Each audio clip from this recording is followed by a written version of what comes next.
We're constantly seeing our movie heroes racing away from the bad guys, avoiding obstacles and driving all over the place with the rear end of the car facing the direction that they are actually going. But before trying out any twists or turns, And that's a quarter mile. the guys first want to know if cars can even reverse Hollywood fast in real life.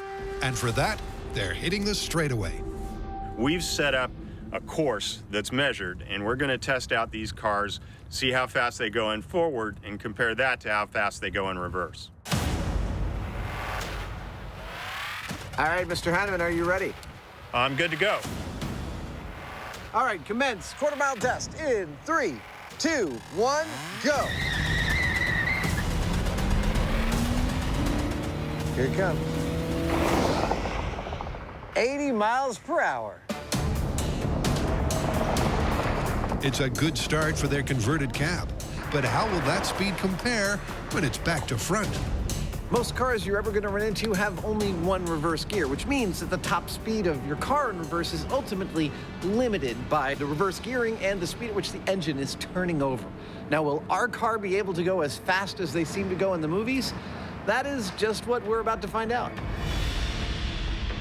Okay, commence backwards quarter mile in 3, 2, 1, go. Jamie's off, but from the get-go, it's clear that he's less fast and furious and more driving Miss Daisy. But that's because he's using this run to get his eye in. 31 miles per hour. I think he can do better. I think he's got more. Yep, it's test 2, where the rubber will meet the road. Okay, Adam, I'm in place and ready to go in reverse. As Jamie this time plans to put the pedal to the metal. All right, Mr. Heineman, in 3, 2, 1, go.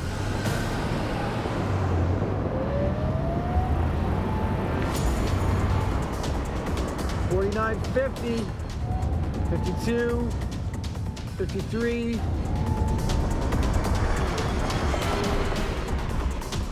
54 miles per hour. Now that's more like it.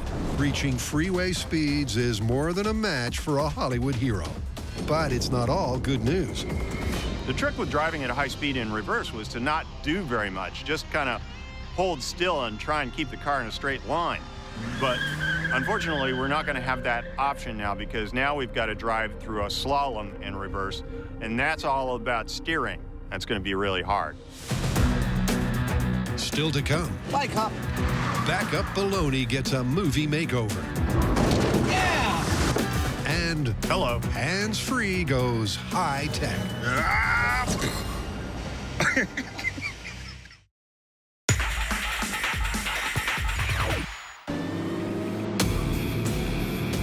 Is driving at speed in reverse as easy as the movies make out?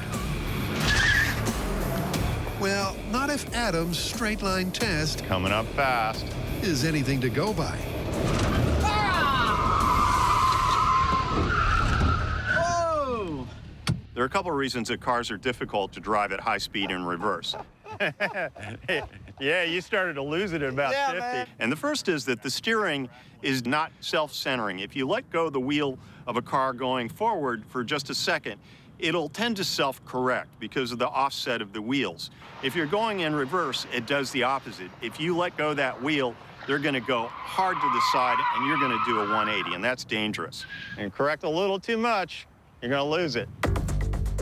The other thing is all about perspective. When you're going forwards with your head in a line with the steering wheel, driving's really intuitive. But in reverse, you're either looking into the mirror or over your shoulder, meaning your brain's having to make complex decisions from a viewpoint that it's just not used to.